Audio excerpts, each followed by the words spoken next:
దేవుడు చక్కగా కూడి వచ్చి పాటలు పాడి ఆరాధించడానికి దేవుడు మనకు మంచి అవసరం ఇచ్చిన కాబట్టి దేవునికి వందనాలు. కూడి వచ్చిన సంఘ బిడ్డలకి, సన్య సంఘ కాపారికి, ఊర్ల పెద్దలకి, చిన్నలకి, రాయగడ నుంచి వచ్చిన దేవుని బిడ్డలకి, ఫేస్బుక్లే వాట్సాప్ల వాక్యమైన అందరికీ యేసు ప్రభు పేరట వందనాలు. మనం బైబిల్ తరగతిలోనికి వెళ్తాం. ప్రకటన గ్రంథము 12వ అధ్యాయం నుండి మనం నేర్చుకున్నాము. 12వ అధ్యాయము 16 నుండి కిందకి చదవాలి. భూమి ఆ స్త్రీకి సహకారి అయి తన నోరు తెరిచి ఆ ఘట సర్పము తన నోటి నుండి గ్రక్కిన ప్రవాహమును మృంగివేసెను. అందుచేత ఆ ఘట సర్పము ఆగ్రహము తెచ్చుకొని దేవుని ఆజ్ఞను గైకొనెను. అందువలన ఆమె అరణ్యములో ఉన్న తన చోటికి ఎగురినట్లు గొప్ప పక్షిరాజు రెక్కలు 2 ఆమెకి ఇయ్యబడెను. అది నేను చెప్పాను పోయిన వారం మీకు నేను చెప్పినది మీకు జ్ఞాపకం ఉంటాను అనుకున్నారండి. అని రెక్కలు ఉంది. పక్షిరాజు వలన రెక్కలు ఎగిరిపోయినట్టుగా అప్పుడు 2 రెక్కలు ఉండండి అని చెప్పారు పోయిన వారంలో. బ్రిటన్, అమెరికా ఇస్రాయిల్ కోసం సహాయం కోసము వచ్చినట్టుగా నేను చెప్పారండి. దేవునికి స్తోత్రం. తర్వాత చదవమ్మా. చూడకుండా ఒక సంవత్సరం కాలములు 2 సంవత్సరం అర్థకాలము 6 నెలలు 3 నెలల సంవత్సరము పోషింపబడింది. తర్వాత ఆ స్త్రీ ప్రవాహములకు అంటే అప్పుడు నేను చెప్పిన మాట, స్త్రీ ఎక్కడికి పారిపోతాను? ఎడారిలోకి పారిపోతున్న చోట ఎక్కడికి అంటే దేవుడు వాక్యములు చెప్పినది ఏమనగా ఆడికి పెట్రో అని చెప్పబడిన స్థలంలోకి వెళ్ళిపోతుంది. ఎక్కడికి అండి? పెట్రో అంటే ఏదేమో అని స్థలము. అది ఏదేములకి క్యాపిటల్ గా ఉన్న స్థలం. ఏదేమనికి ఏదేమో ఎవరంటే ఏసావు తరములుగా నివసించిన చోట. దాదాపు అది ప్రతి ఒక్క చోట దేవునికి స్తోత్రం కలిగిన. అది నేను పోయిన దినములు మీకు చెప్పారు. ఆ స్థలము దాదాపు 6000 కిలోమీటరు ఉండినట్టుగా నేను పోయిన వారములు మీకు చెప్పినట్టుగా నేను అనుకున్నాను. దేవునికి స్తోత్రం కలిగిన. అదే 6000 అడుగు వెడల్పు ఉంది. 6000 అడుగు వెడల్పున్న ఒక పెద్ద స్థలం. ఆ స్థలకి పేరు పెట్రో. పెట్రోకి ఏదో అని చెప్పున్నామంటే ఏదో నివాసికులు నివసించిన ఆ చోటకి చెప్పిన పేరు పెట్రో. అక్కడే ఈ స్త్రీ అది ఇస్రాయేలు పరిగెట్టి వెళ్ళిపోయిన ఇస్రాయేలు 3.5 సంవత్సరము అక్కడే పోషింపబడుతుంది అని ఇక్కడ రాయబడింది. తర్వాత చూడమ్మా. కావున కొట్టుకొని పోవలెనని ఆ సర్పము తన నోటి నుండి నీళ్లు నది ప్రవాహముగా ఆమె వెనుక వెళ్ళ. ఇప్పుడు ఆ సర్పం నోటి నుండి ఆ నీళ్లు ఇక్కడ ప్రవాహం వచ్చినట్టుగా అక్కడ అక్కడ ప్రభాగం అంటే జలం అని చెప్పినది ఏంటంటే ప్రకటన గ్రంథము 17వ అధ్యాయం 2వ వాక్యం 15వ వాక్యం చూడండి. ప్రవాహం అని చెప్పినది ఏమని వినండి. 17వ అధ్యాయం 2వ వాక్యం 15వ వాక్యం. భూరాజులు ఆమెతో వ్యభిచరించిరి, భూనివాసులు ఆమె వ్యభిచార మద్యములో మత్తులైరి. మరియు ఆ దూత నాతో ఇలాగ చెప్పెను, ఆ వేశ్య కూర్చున్న చోట నీవు చూచిన జలము ప్రజలను అంటే ఆ కూర్చిన చోట జలములని చెప్పబడినారండి. అంటే ఇప్పుడు ఈ సాతాను నోటు నుండి జనం వస్తున్నారని చెప్పిందంటే సాతాను నోటు నుండి వచ్చిన మాట వలన ప్రజలు ఈ స్త్రీకి యుద్ధం చేయడానికి వస్తున్నారు. నేను చెప్పిన నీకు అర్థమైందో లేదో తెలియదు. సాతాను నోటి నుండి నీళ్ళు వచ్చారు కదా, నీళ్ళు అని చెప్పినది అంటే సాతాను చెప్పిన మాట విని ఆ ఇశ్రాయేల్ ప్రజలకి యుద్ధం చేయడానికి కొన్ని ప్రజలు వస్తున్నారన్న. యుద్ధం చేయడానికి స్తోత్రం. అది మీకు అర్థమైందని అనుకున్నారు. దేవుడికి స్తోత్రం. తర్వాత కదమ్మా స్త్రీకి సహకారి అప్పుడు ఈ ప్రజలకి అందరూ ఇశ్రాయేలుకి యుద్ధం చేయడానికి వస్తున్నారు. ఎవరి మాట విని? ఆ సాతాను మాట విని ఆ ఇశ్రాయేలుకి యుద్ధం చేయడానికి కొన్ని ప్రజలు గుమ్ములుగా వచ్చినప్పుడు ఈ స్త్రీ అంటే ఇశ్రాయేలుకి సహాయం చేయడానికి భూమి ఏం చేస్తున్నారు? తన నోరు తెరిచి ఆ గడ్డ సర్మమును తన నోటు నుండి అంటే వచ్చిన ప్రజలకి ఏం చేస్తున్నారు? మృంగి వేస్తున్నారు. ప్రవాహం అని చెప్పినది ప్రజలు, అది మర్చిపోకూడదు. యుద్ధం చేయడానికి వచ్చిన ప్రజలకి ఈ భూమి ఏం చేస్తున్నారు? మృంగి వేస్తున్నారండి. అది ఇప్పుడు మాత్రం కాదు, పాత నిబంధనలు కూడా జరిగింది. సంఖ్యాకాండం మీకు అందరికీ తెలిసినట్టుగా ఉందండి. సంఖ్యాకాండము 20 అధ్యాయము 16వ అధ్యాయము 27వ వాక్యం 30, 31, 32 వాక్యం చదివితే మీకు అర్థమవుతున్నారు. కాబట్టి వారు కోరాహు దాతను అబీరాముల నివాసముల యొద్ద నుండి ఇటు అటు లేచిపోగా అంటే ఆ ఇటు అటు లేచిపోగా ఇది 30వ వాక్యం చూడండి. అయితే యెహోవా గొప్ప వింత పుట్టించుట వలన వారు ప్రాణములతో పాతాళములో కూలినట్లు భూమి తన నోరు తెరిచి వారికి కలిగిన సమస్తమును మింగి వేసారంటే కోరగు నాదాబు అమీదాబు తన తోడుగా ఉన్న మనుషులకు మొత్తం భూమి ఏం చేసింది? మింగి వేసినట్టుగా దేవుడు వాక్యం చెప్తున్నారు. ఆనాడు మోసకి నిరోధంగా ఆనాడు ప్రవర్తించిన ఆ ముగ్గురు కుటుంబము నాదాబు అమీదాబు కోరగు ఆడు మాత్రం కాదు, ఆ కులములు పెట్టిన వారందరికీ ఏం చేశారు? భూమి మృంగి వేసినట్టుగా ఇశ్రాయేలుకి ఎదురుగా వచ్చిన ప్రజలకి భూమి ఏం చేస్తున్నారు? మృంగి వేస్తున్నారంట. అంటే ఇశ్రాయేలుకి సహాయం చేయడానికి అమెరికా బ్రిటన్ వస్తున్నది ఒక పక్క, కానీ సాతాను తోడుగా సైన్యములు వచ్చి ఇశ్రాయేలుకి నాశనం చేయడానికి వచ్చినప్పుడు దేవుడు తప్ప వేరే ఎవరి సహాయం లేదు. కానీ దేవుడి శక్తి వచ్చినప్పుడు ఏమైందండి? భూమి నోరు తెరవేయబడింది. తెరవబడి వారికి అందరికి ఏం చేశారు? మృంగి వేసినట్టుగా జరిగిందండి. స్తోత్రం చెప్పండి. తర్వాత అటు చేత దేవుడి ఆజ్ఞలు గైకొనుచు యేసును గూర్చి సాక్ష్యం ఇచ్చుచు ఉన్నవారైనా ఆమె సంతానములో శేషించిన వారితో యుద్ధము చేయుటకై బయలు వెడలి సముద్ర తీరమున నిలిచెను. ఇంకా మీరు వినండి ఆ వాక్యము 16వ వాక్యము. భూమి ఆ స్త్రీకి సహకారిని తన నోరు తెరిచి ఆ ఘట సర్పము తన నోటి నుండి గట్టిన ప్రవాహంను మింగివేశాను. అందుచేత ఆ ఘట సర్పము ఆగ్రహము తెచ్చుకొని దేవుడి ఆజ్ఞను గైకొనుచు దేవుడు ఆజ్ఞ అక్కడ నిలబడండి. దేవుడు ఆజ్ఞ అంటే అక్కడ ఏకవచనము అంటే మన బైబిల్ అనేది ఏకవచనంగా రాయబడింది. అంటే గ్రీకులో ఆజ్ఞలు అని రాయబడింది. అక్కడే తెలుగులో కూడా ఆజ్ఞలు అని రాయబడి ఉంది. దేవునికి స్తోత్రం కలిగినగా ఈ వాక్యము శనివార సంఘ బిడ్డలు పట్టుకొని కొందరికి ఏం చేస్తున్నారు? కలిపిలి చేస్తున్నారు. శనివారం సెవెంత్ ఏం చెప్తున్నారంటే దేవునికి స్తోత్రము ఈ వాక్యం కూడా అనుసరించి విశ్వసించాలని వారు చెప్పుతున్నారు. ఈ వాక్యము అదిగా దేవుడు చెప్పిన వాక్యము ఆ విశ్వాసం కూడా అనుసరిస్తే మాత్రమే ఏమవుతుంది? రక్షింపబడుతున్నారు అని చెప్పుతున్నారు. కానీ అది కరెక్ట్ బోధ కాదండి. సరి అయిన బోధ నేను ఇక్కడ చెప్తానండి. దేవునికి స్తోత్రం. 17వ వాక్యం సరిగా వినండి. అందుచేత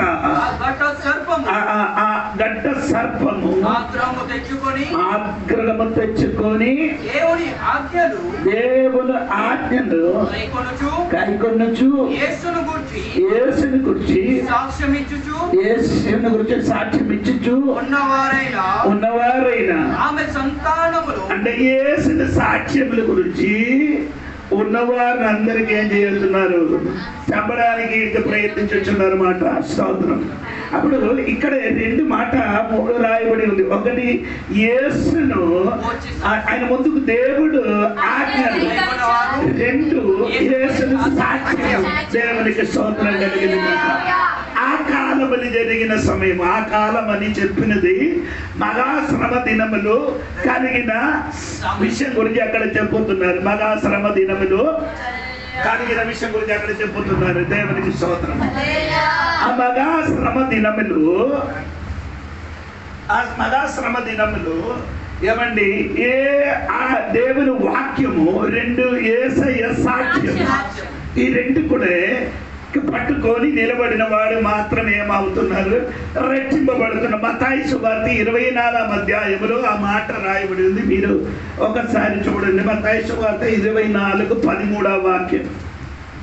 అంతము వరకు అంతం వరకు సహించిన వాడెవడో వారే చేస్తున్నారు, రక్షింపబడుతున్నారంట. దేవునికి స్తోత్రం చెప్పండి గట్టిగా. ఇక్కడ మీరు తెలుసుకున్న ఒక విషయము, దేవుడి సంఘ బిడ్డలారా బాగా తెలుసుకోవాలి. దేవునికి స్తోత్రం. అంటే ఆనాడంటే ఇశ్రాయేల్ దేశములు అక్కడే ఉన్నవాడికి దేవుని వాక్యం ఉంది, యేసయ్య సాక్ష్యం ఉంది. దేవునికి స్తోత్రం. అక్కడ ఆ వాక్యములు యేసయ్యనున్న సాక్ష్యం ఇచ్చుచున్న వాడికి దేవునికి స్తోత్రం కలిగినగా. అంటే ఆ మహాశ్రమ దినములు రక్షింపబడడానికి రెండు విషయం ఉంది. ఒకటి యేసను, ఆ దేవుడి ఆజ్ఞలు, రెండు ఆ సాక్ష్యం ఇచ్చిన వాడి స్తోత్రం. ఇది రెండు పట్టుకున్నవాడు అక్కడ ఉన్నారండి. దేవునికి స్తోత్రం కలిగినగా. వారు అంతం వరకే చేయాలి. సహించిన వాడు మాత్రమే రక్షింపబడుతున్నాడు. అంతం వరకు అంటే ఆ మహాశ్రమ వల్ల వరకు వారేం చేయాలి? పట్టుకుంటున్న వాడు మాత్రమే ఏమవుతున్నారు?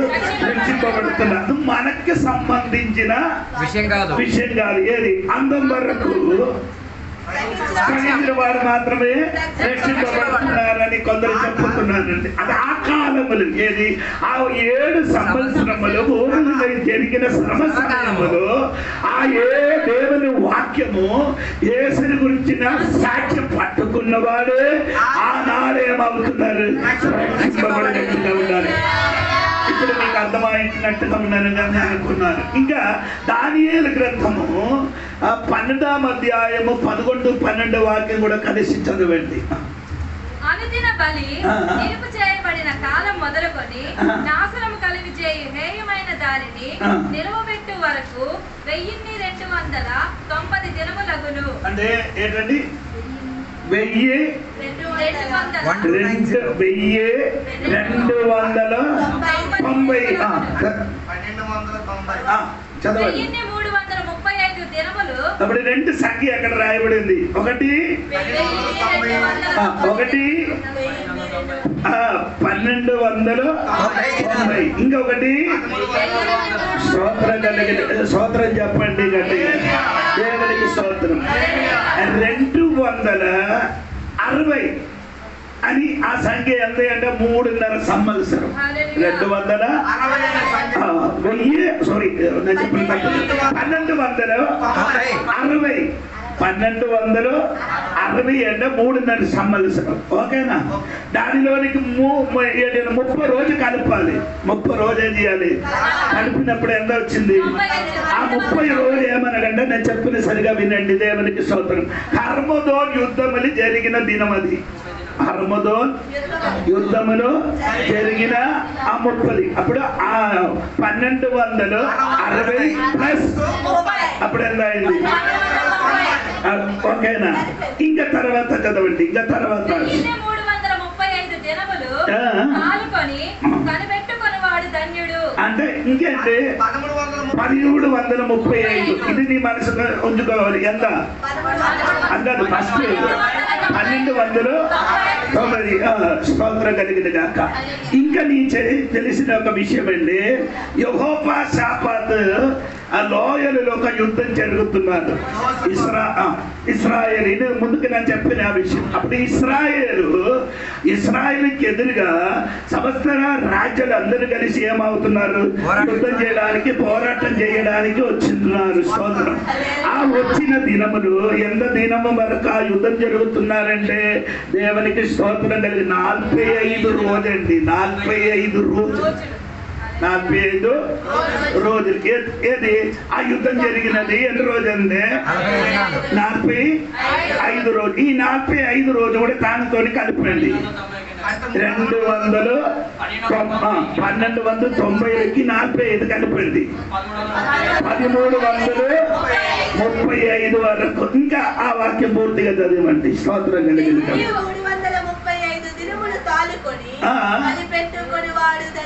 స్తోత్రం. ఆ దినముల వరకు కనిపెట్టిన వాడు స్తోత్రం కలిగిన అల్లేదో చెప్పండి గట్టి. వారందరూ రక్షింపబడుతుంది. దేవునికి స్తోత్రం కలిగిన. ఇప్పుడు నేను చెప్పిన మాట నీ మర్చిపోకూడదండి. దేవునికి స్తోత్రం కలిగిన గాక. అప్పుడు ఇశ్రాయేలు అప్పుడు ఏమవుతున్నారు? రక్షింపబడుతున్నారని చెప్పినది ఏమనగా అది కిందకి ఒక మాట కూడా ఉంది. అది కూడా నీ చదవండి. 12వ అధ్యాయము 17వ వాక్యం. దేవుని ఆజ్ఞలు గైకొనుచు యేసును గూర్చి సాక్ష్యమిచ్చుచు ఉన్నవారైనా ఆమె సంతానము. అంటే వారికి స్త్రీకి ఏముంది? సంతానం ఉంది అని చెప్పుతున్నారండి. ఇశ్రాయేలు ప్రజలకు ఒక సంతానం వచ్చినారు. ఏమనకంటే ఆ సాక్షిని చెప్పిన 2 సాక్ష్యం వస్తుంది కదా. ఆ సాక్షులు వచ్చి దేవుడు వాక్యములకు ప్రకటిస్తుంది. ప్రకటించినప్పుడు చాలా మందిలో రక్షింపబడుతుంది. కాదు కాక ఇంకేంటి అంత్యక్రీస్తు చాలా మందికి ఏం చేయడం? హతం చేయడము. యేసయ్య మనిషిగా వస్తుంది, మమ్మల్ని రక్షణ కలుగుతున్నానని నమ్ముకొని కొందరు ఉన్నారు. 3 విధములు ఉన్నారు. ఒకటి అంటే 2 సాక్షులు వచ్చి సువార్త ప్రకటించినప్పుడు మారు మనసును పొందినవాడు. స్తోత్రం. కొందరికి అంత్యక్రీస్తు ఏం చేసిన? చంపుతున్నది. దేవునికి స్తోత్రం. 6 రక్షణ పొందినవాడు. 3 యేసయ్య కొరకు ఎదురు చూసిన వారికి దేవునికి స్తోత్రం కలిగిన. అదే స్త్రీ సంతానం అని చెప్పినది. అర్థమైందని ఏమో స్తోత్రం. అర్థమవలేకపోతే ఒకసారి చెప్తాను. దేవునికి స్తోత్రం కలిగి 2 సాక్షులు చెప్పిన ఒక మాట విని మారు పొందారు. ఎక్కడ? 7వ అధ్యాయంలో ఎంతమందిలో? 1,44,000 స్తోత్రం కలిగిన గాక. అనగా దేవునికి స్తోత్రం. అది కాక చాలా మందికి ఏం చేశారు? హతం చేశారు. వారు హతసాక్షిగా ఉన్నవాడు. 3వదే యేసయ్య కొరకు ఏం చేసింది? ఎన్ని కష్టాలు నష్టాలు సహించి ఎదురు చూసి నిలబడిన వాడే ఆ స్త్రీ సంతానము. దేవునికి స్తోత్రం కలిగిన. అంత్యక్రీస్తు టైంలో ఉన్నవారా లేదా చనిపోయిన వారా? అంత్యక్రీస్తు సమయంలో చనిపోయిన వారు ఉన్నారండి. ఆడే స్త్రీ సంతానం ఏంటి? హతసాక్షులు ఉన్నవారు. దేవునికి స్తోత్రం కలిగిన. ఇంకా మీరు చూడవలసిన మాట ఏమంటమ్మా? ఆ వాక్యం పూర్తిగా చదవమా. 17వ వాక్యం. ఆ ఘట సర్పము ఆగ్రహము తెచ్చుకొని దేవుని ఆజ్ఞలు గైకొనుచు యేసును గూర్చి సాక్ష్యమిచ్చుచు ఉన్నవారైనా ఆమె సంతానములో శేషించిన వారితో యుద్ధము చేయుటకై బయలువెడలి సముద్ర తీరమున నిలిచెను. అంటే ఉన్నవాడికి కూడా ఏం చేయాలి? యుద్ధం చేసి యుద్ధం చేయడానికి ఎక్కడికి వచ్చారు? సముద్ర తీరములకు వచ్చినట్టుగా మనం చూడగలుగుతున్నారు. దేవునికి స్తోత్రం కలుగుతున్నారు. మరి గట్టిగా దేవునికి స్తోత్రం. అప్పుడు సాతాను ఉన్నవారు కూడా ఏం చేయబోతున్నారు? చేయడానికి. దేవునికి స్తోత్రం కలిగిన గాక. ఇంకా మనం నేర్చుకున్న 13వ అధ్యాయం అది కొంచెం జాగ్రత్తగా మనస్ఫూర్తిగా వింటే మాత్రమే మీకు అర్థం అవుతున్నారు. అందుకని శ్రద్ధ కలిగి విన్నారు, లేకపోతే అర్థం అవ్వాలి. 13వ అధ్యాయము 1 నుండి మీరు చదవండి. 1 నుండి 3 వరకు చదవాలి. మరియు 10 కొమ్ములను 7 తలలను గల యొక్క క్రూర మృగము సముద్రముల నుండి పైకి వచ్చుట చూసి. ఒక మృగము ఎక్కడ నుంచి వచ్చింది? అప్పుడు సముద్రం అని చెప్పినది ఏది? చెప్పేది అంటే ప్రకటన గ్రంథము 17వ అధ్యాయం 15వ చదవండి.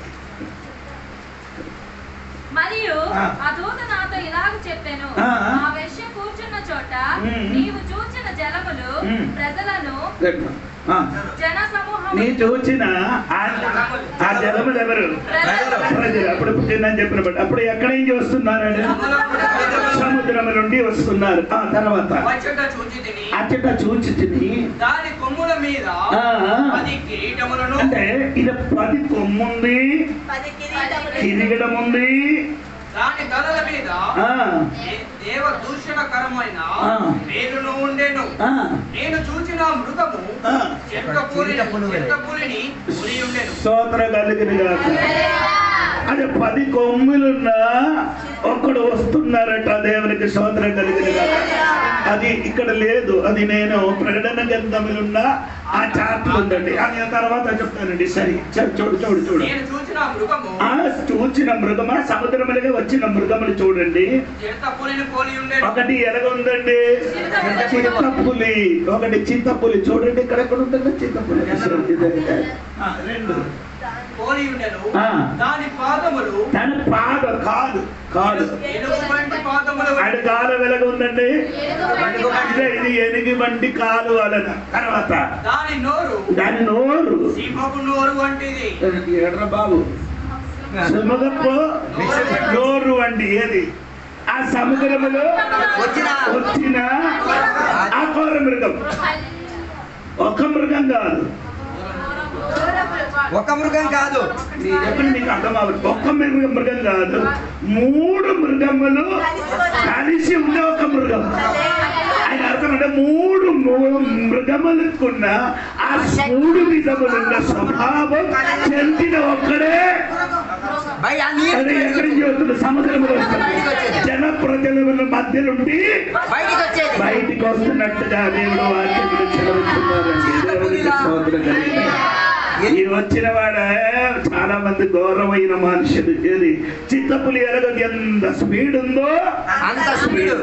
ఆయనకి చూసినప్పుడు చాలా అందంగా కనిపించిన అందంగా ఉంది. రెండవది ఎలుగుబంటి. అంటే చూడండి దానికంటే బలం ఉన్నది. దేవునికి స్తోత్రం. 3వ మృగము సింహము అని రాయబడిందండి. స్తోత్రం. పైన ఉంది, పైన. స్తోత్రం. ఇది అక్కడ నిలబడింది. ఇంకా మనము నేర్చుకుని ఇది అక్కడ నిలబడి ఇంకా బయటకి ఎక్కడికి వెళ్ళాలి? దానియేలు గ్రంథములకి రావాలి. దానియేలు గ్రంథములకి వస్తే మాత్రమే మనకు అర్థమవుతున్నారు. దేవునికి స్తోత్రం కలిగింది. దానియేలు గ్రంథము 2వ అధ్యాయము 7వ అధ్యాయము 8 అదే 3 అధ్యాయములు ఉన్న విషయమే మనం నేర్చుకున్నారు. దేవునికి స్తోత్రం. ఇంకా చూడండి దానియేలు గ్రంథము 2వ అధ్యాయము 31 నుండి కిందకి చదవండి. రాజా తాము చూచుచుండగా బ్రహ్మాండమగు ఒక ప్రతిమను కనబడెను గదా. ఈ గొప్ప ప్రతిమ మహాప్రకాశముడు భయంకరముడైన రూపముడు గలదై తమను ఎదుట నిలిచెను. ఆ ప్రతిమ యొక్క శిరస్సు మేలిమి బంగారమయమైనది. దాని రొమ్మును భుజములను వెండివియు, దాని ఉదరమును తొడలను ఇత్తడివియు, దాని మోకాళ్ళు ఇనుపవియు, దాని పాదములలో ఒక భాగము ఇనుపదియు ఒక భాగము మట్టిదియుడై ఉండెను. ఇదే చూసాడు. ఎవరు చూశారు? రాజ పేరు నెబుకద్నెజర్. బంగారం బంగారం ఎండి. ఇది 2 చెయ్యి ఉంది. అది ఎలాగుంది? రొమ్ము. ఆ రొమ్ము దాని రొమ్ము ఎండి దాని ఉదారం అంటే కడుపు. ఇత్తడి. ఇది 2. ఇంకా కిందకి దాని మోకాలు ఇనుపై, దాని పాదములలో ఒక భాగము ఇనుపదియు ఒక భాగం మట్టిదియు. ఒకసారి కూడా చదవండి, మీరు కాచు కాదు. ఆ ప్రతిమ యొక్క శిరస్సు బంగారమయమై చెప్పరు. అది ఆ శిరస్సు అలాగా ఉంది. బంగారం. 2 దాని రొమ్మును భుజములను భుజమును వెండివియు వెండిది. ఇది రెండు కూడా అంటే వెండి అండి. ఏంటంటే భుజము ఈ రెండు చెయ్యి అది వెండి. దాని ఉదరము తొడలను ఇత్తడి. ఇది ఇది ఇది ఇంత వరకు ఏమవుతుంది ఇది ఇత్తడి. ఇది నానా భాగం. దాని మోకాలు ఇరుమయు దాని పాదములలో ఒక భాగం ఇనుపదియు ఒక భాగము మట్టియునై ఉన్నది. ఇది రెండు కూడా కలిసి ఉంది. ఒక భాగం ఇనుము, ఇంతవరకు ఇనుము, ఇంతవరకు మట్టి, ఇంతవరకు ఇనుము, కిందకి మట్టి. మరియు చేతి సహాయము లేక తీయబడిన ఒక మీరు చూడండి. ఎన్ని రాజ్యం గురించి చెప్పారు? 1 2 3 4 రాజ్యం. ఆ 4 రాజ్యం గురించి చెప్పినప్పుడు అదే విధంగా దానియేలు కూడా చూపుతున్నప్పుడు అంటే ఈ బొమ్మ చూసినట్టుగా కాదు, రాజుడు చూసినప్పుడు అందం కలిగిన దానియేలు చూసినప్పుడు అది కాదు. దానియేలు గ్రంథం 7వ అధ్యాయము 1 నుండి కిందకి చదవండి. దానియేలు గ్రంథము 7వ అధ్యాయము 1 నుండి కిందకి చదవండి. బబులోను రాజుకు బెల్షస్సరు యొక్క పరిపాలనలో మొదటి సంవత్సరమున దానియేలుకు దర్శనములు కలిగెను. దానియేలు కంటే దర్శనం చూడండి. అతడు తన పడక మీద పరుండి ఒక కలకని ఆ కళ సంగతిని సంక్షేపముగా వివరించి వ్రాసెను. దానియేలు వివరించి చెప్పినదేమనగా, రాత్రి అందు దర్శనములు కలిగినప్పుడు నేను తేరి చూచుచుండగా ఆకాశపు నలుదిక్కుల నుండి సముద్రము మీద గాలి విసురుట నాకు కనబడేది. సముద్రములు ఏమైంది? సముద్రం అని చెప్పినది ఏంటి? దాని మీదకి ఏం చేసింది? ఏదో సమస్య వచ్చి కొట్టినప్పుడు ఈ ప్రజలు మొత్తం కదలడానికి ప్రారంభించారు. ఏంటండి? సమస్య వచ్చేసరికి కదిలిపోయారు ఎవరు? అప్పుడు కదలినప్పుడే దాని లోపల నుండి శక్తులన్నీ బయటకు వస్తుంది. స్తోత్రం కలిగిన కాక ఎక్కడ సమస్యలు పెరిగితే అక్కడ ఏదైనా ఒకటి బయటికి వస్తుంది. స్తోత్రం కలిగిన అప్పుడు 4 మిక్కిలి గొప్ప జంతువు నిలబడండి. ఈ బొమ్మకి రాజును చూసినప్పుడు 4 రాజ్యం చూశారు. ఆ 4 రాజ్యములు రెచ్చింపబడలేని వాడు, మారు మనసు పొందలేని వాడు చూసినప్పుడు అందం కలిగిన బొమ్మ కనిపించిన మారు మనసు పొంది రక్షణ పొందిన దేవుడి బిడ్డలు చూసినప్పుడు అది బొమ్మ కాదురా, అది 4 విధములున్న రాజ్యములు ఇక్కడికి వచ్చినట్టుగా తెలియపరుచున్నారు. అంటే దేవుని బిడ్డలకి సేవించిన వాడు సేవించలేని వాడికి ఉన్న తేడాది దేవునికి స్తోత్రం కలిగినగా. సేవించలేని వాడు చూసినప్పుడు అన్ని అందం కలిగింది కనిపిస్తుంది. సేవించిన వాడు చూసినప్పుడు క్రూర మృగత్వం కలిగిన రాజ్యములు ఈ భూమిలో స్థాపింపబడినట్టుగా కనబడిందండి. దేవునికి స్తోత్రం చెప్పండి. అలా చెప్పండి గట్టిగా, ఇంత గట్టిగా దేవునికి తర్వాత అప్పుడు 4 మిక్కిలి గొప్ప జంతువులు ఆ సముద్రములో నుండి పైకి ఎక్కెను. ఆ జంతువులు ఒకదానికొకటి భిన్నములై అంటే భిన్నంగా ఉన్న జంతువు. ఇప్పుడు ప్రకటన గ్రంథం చదివినప్పుడు భిన్నం లేదు, అన్ని కలిసిన ఒక జంతువులా కనబడుతుంది. నేను అర్థమవుతుంది. విడివిడిగా లేదు, ఆ స్వభావం కలిసి ఉన్న ఆ జంతువు. చదవమ్మా. అంటే మొదటి ఏనండి సింహం.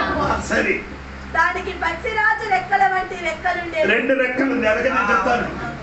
నేను చూచుచుండగా దాని రెక్కలు తీయబడినవి కనుక మనుష్యుని వలె అది పాదములు పెట్టుకొని నేలపైన నిలువబడెను. మొదటి సింహం చూసారు. స్తోత్రం. ఇది చూడమ్మా కిందకి. మరియు మానవ మనస్సు వంటి మనస్సు దానికి ఇయ్యబడెను.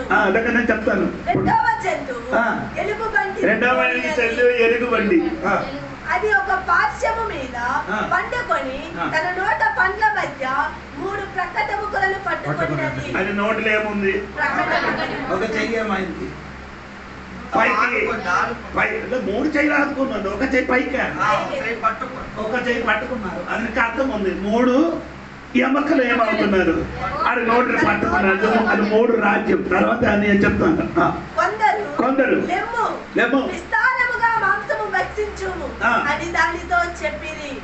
అటు పిమ్మట పులిని పోలిన ఒక జంతువుని చూచి దాని వీపున పచ్చి రెక్కల వంటి 4 రెక్కలు ఉంది. ఆడికి దానికి 4 తలలు. ఇదంటే ఇది ఎవరంటే తెలుసా? అలెగ్జాండర్ అండి. గ్రీస్ సామ్రాజ్యం. అది నేను చెప్తాను. ఇదేది సామ్రాజ్యం అంటే తెలుసా మీకు?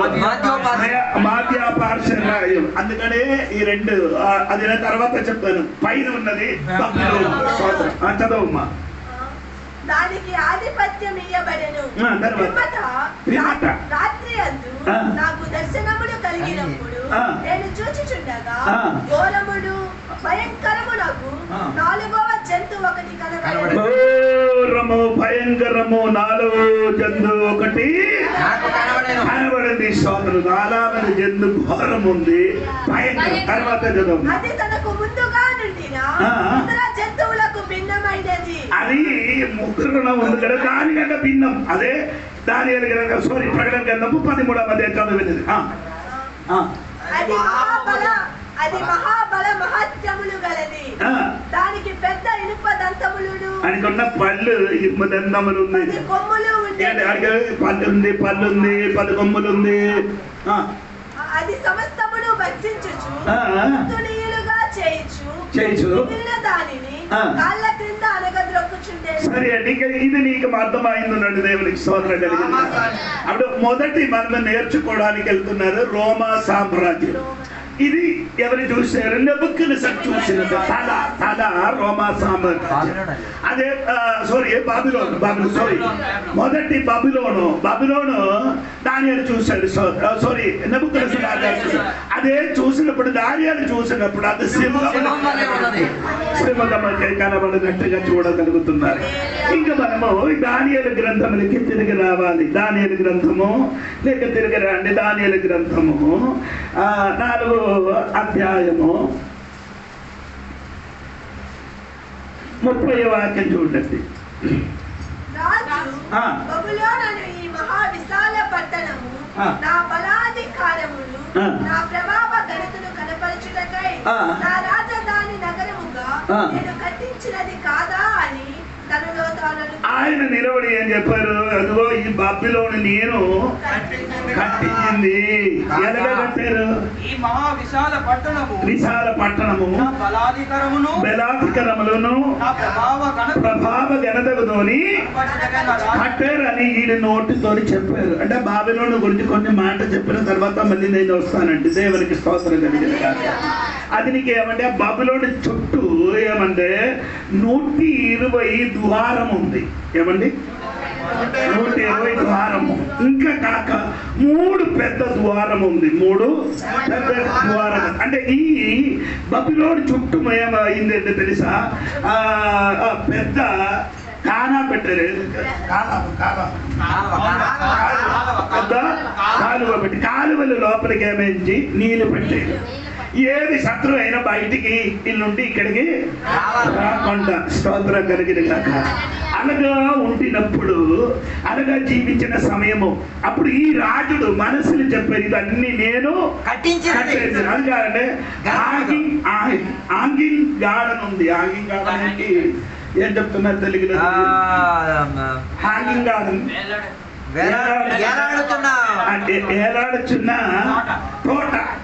ఏలాడుచున్న తోట కట్టాలంటే సాధారణంగా కలిది కాదండి. పెద్ద ఒక తోట కట్టారు. అంటే అంత ధనం చెందిన వ్యక్తి బబిలోను బాగా ఉన్నాం. స్తోత్రం కలిగిన గాక. అనగా ఉండినప్పుడే ఈ దర్శనం చూశారు. దేవునికి స్తోత్రం కలిగిన గాక. ఆ దర్శనం చూసి పిమ్మట ఈయన చెప్పారు ఇదన్నీ నేనే చేశారు అని చెప్పిన వెంటనే ఈయనకేం కలిగింది? మీరు అది చూడాలి. అది 32వ వాక్యం 4వ అధ్యాయం 32వ వాక్యం చూడండి. 32 దేవుడు వెంటనే ఒక స్వరం వినిపించారు. నిన్ను మనుషుల నుండి తరమేరు. నీ అటవీ జంతువుల మధ్య నాశనం నివాసం చేయించి పశువు వదలే గడ్డి తింటున్నారు. అంటే 7 సంవత్సరము నెబుకద్నెజరు రాజా మనుషుడు రూపం మారి పశువులుగా మారిపోయింది. గట్టి తిరిగారు. దేవునికి స్తోత్రం కలిగిన. ఇది జరిగిన మునుపు దానియేలుకి అంటే ఈ రాజుడు ఒక స్వప్నం చూసాడు, ఒక కళ చూసాడు. 4 అధ్యాయములు చూసినప్పుడు, దానియేలు గ్రంథం 4వ అధ్యాయములు చూసినప్పుడు ఆయన ఒక చెట్టు చూశాడు. అందం కలిగిన ఒక చెట్టు చూశాడు. ఆ బ్రహ్మాండమైన చెట్టు. ఆ చెట్టు కింద అనేక మంది పశువులు వచ్చి ఏం చేస్తున్నారు? నివసించుతున్నారు. దాని కొమ్ములలో ఆకాశ పక్షులు వచ్చి ఆ కొమ్ములలో గూడు కట్టుతున్నారు. స్తోత్రం కలిగింది. గూడు కట్టుతున్నారు. దేవునికి స్తోత్రం. ఎవరి గూడు కట్టుతున్నారు? ఆకాశ పక్షులు. ఆ చెట్టు వేరే ఎవరు కాదు, ఎవరు? నెబుకద్నెజరు. స్తోత్రం కలిగింది గాక. ఆ దేవుడు నెబుకద్నెజరు రాజునికి ఒక కళ చూపించారు. అంటే బ్రహ్మాండమైన ఒక చెట్టుని చూపించారు. దేవునికి స్తోత్రం. ఆ చెట్టు పైన ఎవరున్నది? పక్షులుంది. కింద ఎవరుంది?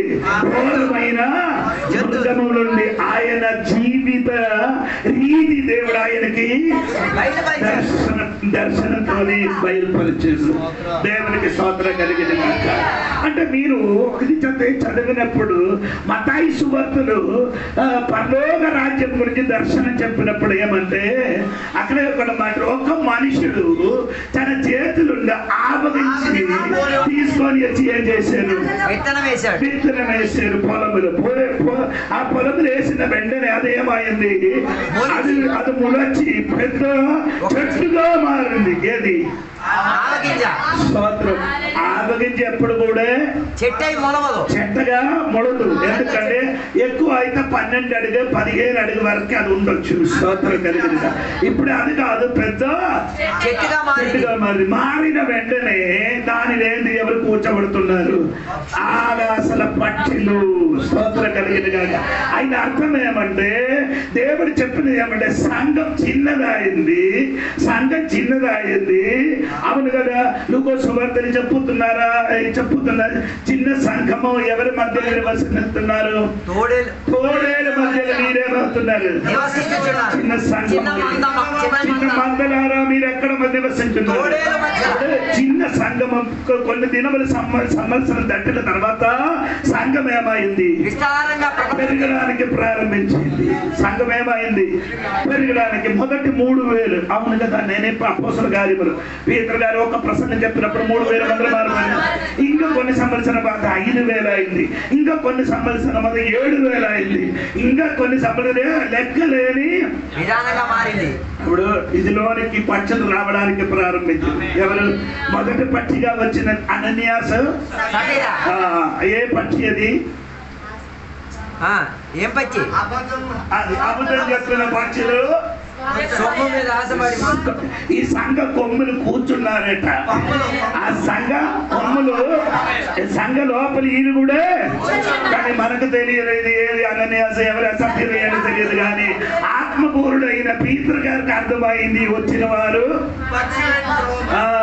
స్వభావ తీరుగా మనిషిని అర్థమైపోయింది. దేవునికి స్తోత్రం. అదే మన అననీయాస్ మాత్రం కాదు, ఇంకేంటి తిమోతియోసు పత్రికలు కూడా రాయబడినప్పుడు హుమనియోస్ అని చాలా మందిలో అబద్ధ బోధకుల సంఘం లోపలికి వచ్చినట్టుగా రాయబడి ఉంది. అది మాత్రం కాదు. 6వ అధ్యాయం అపోస్తల కార్యము 6వ అధ్యాయంలో చెప్పినప్పుడు నికోలోనియా అని నేను చెప్పాను. దేవునికి స్తోత్రం కలిగింది. అంటే నికోలోనియా బోధ కూడా సంఘ లోపలికి వచ్చిందండి. చాలా విధముల అబద్ధ బోధకులు చెప్పిన విశ్వాసులు పరిశుద్ధంగా జీవించలేని కొందరు సంఘం లోపలికి వచ్చి గూడు కట్టి స్తోత్రం కలిగింది కాక. హల్లెలూయా చెప్పండి. అందరికి ఇక్కడ గూడు కట్టి ఉండడానికి ఉన్న స్థలం ఉంది. ఎందుకు? పరిశుద్ధమైన శక్తి సంఘ లోపలిలో సరిగా ప్రవర్తించలేదు కాబట్టి ఈ కూర్చున్న వ్యక్తి గూడు కట్టుతున్నారు. స్తోత్రం. పీతరు దగ్గర గూడు కట్టుకొని వచ్చారు అననీయాస్ సభ్యులు. ఏంటి? సంఘం మధ్యలో నిలబడి అబద్ధం చెప్పడానికి భయం లేదు. అవును కదా, సంఘ సభ్యుల మధ్య సంఘ సభ్యులే. లేకపోతే ఇదిగోని పీతరు గారి లోపలికి పరిశుద్ధాత్మ శక్తి రాలేదా అనుకో, ఇతని సంఘానికి సెక్రటరీ అయిపోతారు. ఎవరు? అననీయ గారు. ఆడికి స్థలం అమ్మేశాడు, అందరి స్థలం అమ్మేసాడు. పోనీ నా విషయం విడిచిపెట్టి చెప్తున్నా. స్థలం అమ్మినప్పుడు ఈ గారు కూడా ఏం చేయాలి, పొలం ఏం చేయాలి, పొలం ఏమైంది, అమ్మినప్పుడు ఈడు కూడా ఏం చేశారు, కొంత దాచి మీరు చదివితే వారందరి పొలములన్నీ అమ్మేసి అది ఆ డబ్బులన్నీ తీసుకొని ఎవరి దగ్గరికి పెట్టారు, అపోస్తలులు కాలు కింద పెట్టారు ఆ డబ్బుల్ని. ఇది చూసినప్పుడు అన్నికి సభ్యులకి కూడా రాజు కలిగింది. మన స్థలం కూడా ఏం చేయాలి, మన పొలం కూడా అమ్మేద్దాం, మన పొలం కూడా మొత్తం ఏం చేయాలి, అమ్మేసి ఆ డబ్బు మొత్తం ఏం చేయాలి, మందిరంలో తీసుకొని రావాలి తీసుకుంటారు. వచ్చే చర్యలో కొంత సెటిల్మెంట్ చేసుకున్నారు. ఈ మధ్యన అక్కడ కూడా బోధన చేస్తున్నారు. ఏమంటే బబులోనిలో వస్తువులు ఎవరు తీసి ఏం చేశారు, హాయి పట్టణంలో యుద్ధం చేసి గెలిచినప్పుడు దేవుడు చెప్పారు, హాయిలు ఉన్నాయి, ఏ వస్తువు ఏం చేయకూడదు. అదేమండి, అది ఇప్పుడు ఒక పాట గారు చెప్పాడు, అట్టమండి బంగారం అన్ని చర్చికి తీసుకొని ఇవ్వమంటారు. ఎవరైనా విన్నారా లేదా నాకు తెలియదు, విన్న వాళ్ళు సూత్రం కలిగింది. పోనండి అప్పుడు నేను చెప్పిన మాట అంటే ఈడే డబ్బులన్నీ ఇచ్చారు, డబ్బు మొత్తం ఇవ్వలే, కొంత ఇంటికాడ దాచాడు, సగం ఇచ్చారు, సగం ఇంకా భార్య కూడా కొన్ని సమయం తర్వాత వచ్చానండి. అప్పుడు ఈ సంఘ లోపల ఇప్పుడు అనగాంటి వాడు ఏముంది ఉన్నది, రోజుకి రోజు పెరుగుతున్నది. ఏది స్వాతంత్రం కలిగింది, అబద్ధాలు చెప్పినప్పుడు అదే విధంగా ఆ నెబుకద్నెజరు రాజు జీవితములు కూడా అనగాంటి జీవితం ఉంది దేవునికి స్తోత్రం. ఆ జీవితం నుండిన కాబట్టి దేవుడు చెప్పారు స్తోత్రం. ఇది ఒక కళ చూపించారు. కళ చూపించినప్పుడు కూడా దానియేలు దాని అర్థం కరెక్ట్ గా విభజించి చెప్పారు. అప్పుడు కూడా ఇతనికి ఏం రాలేదు, మాన మనసు కూడా పశ్చాత్తాపము రాలేదండి. అప్పుడు దేవుడు ఒక వ్యక్తికి నాశనం చెయ్యడం ముందుకు దేవుడు కొన్ని దాని ముందుకు ఒక హింట్ అంటే హెచ్చరిక మాట దేవుడు ఏం చేస్తున్నారు చెప్తానండి. అది వాక్యంతోని అవచ్చు, లేకపోతే ఏదైనా మనుషులు వాళ్ళని ఏదైనా ఒక మాట నీతోని దేవుడు ఏం చేస్తుంది, హెచ్చరిక మాట చెప్పిన తర్వాతే దేవుడు ఏం చేస్తాం నాశనం చేస్తున్నారు. అదే ఆమోస గ్రంథములో రాయబడిన ఏమనగా 4వ అధ్యాయములు, నేను ఎక్కువ దేశం నశించిన మునువే నా ప్రవక్తలకు బయలుపరిచిన తర్వాత ఏం చేస్తున్నారు, ఆ పట్టణాలకి నాశనం చేస్తున్నారట. అప్పుడు నేను చెప్పిన మాట ఏంటి, అబ్రహాముకి దేవుడు చెప్పాడు సొదొమ గొమొర్రా నశించిన వల్ల నాశనం చేయడం మునువే దేవుడు ఏం చేశారు, అబ్రహాముకి దేవుడు బయలుపరిచాడు. అందుకే ఈ రాత్రి కూడా నేను చెప్పిన మాట, దేవుడు నీతోని కరెక్ట్ గా దేవుడు నీతోని మాట్లాడుతుంది. నీ హెచ్చరిక మాట్లాడిన తర్వాత దేవుడు నీకేదైనా శిక్షిస్తాడు. స్తోత్రం కలిగిన గట్టిగా దేవుడికి స్తోత్రం. అప్పుడు కూడా నెబుకద్నెజరు ఏం చేయలేదు, పశ్చాత్తాపడలేదు. కాబట్టి ఈయనేం చేశాడు, ఈ బబులోను నాకోని వలన కట్టినారు అని చెప్పిన వెంటనే గర్వముతో ఉండగా ఆ మాట చెప్పి రాజా గ్రహం నుండి ఉండగా ఆ రోగం మారిపోయింది, పశువు అయిపోయింది. పశువుగా ఉండి అడవి జంతువులతో తిరిగి గడ్డి తినడానికి ప్రారంభించిన 7 సంవత్సరం వరకు ఆడేం చేశారు. ఇంకా దానియేలు గ్రంథం 7వ అధ్యాయంలోకి మీరు రండి, 2వ వాక్యం 2 కిందకి చదవండి. ఏమనగా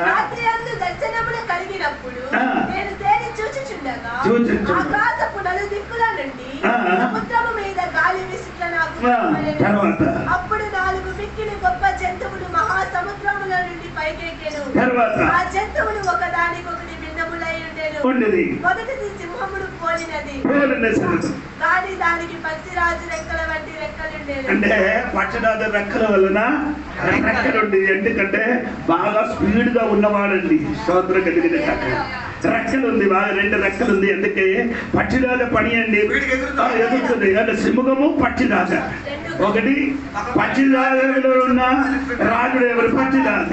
జంతువులు ఉన్న రాజులు ఎవరు, ఆ 2 స్వభావం కలిగిన వాడే బబులోను. ఆ తర్వాత పోలినది గాని దానికి పక్షిరాజు రెక్కల వంటి రెక్కలుండెను. నేను చూచుచుండగా దాని రెక్కలు తీయబడినవి కనుక ఆ రెక్కలు ఏమవుతున్నారు? తీయబడుతున్నట్ట. ఆయన తన రాజ్యం పోయినట్టుగా దేవుడు చూపించారు. తర్వాత మనిషిని వలె అది పాదములు పెట్టుకొని ఇప్పుడు చూడండి, మనిషిని వలె పాదపడి ఆడ స్వభావం మారింది కదా. ఎలాగా వచ్చింది? ఎప్పుడు మారిందంటే జంతువులుగా మారిన వాడు ఇప్పుడు ఎలాగా వచ్చింది?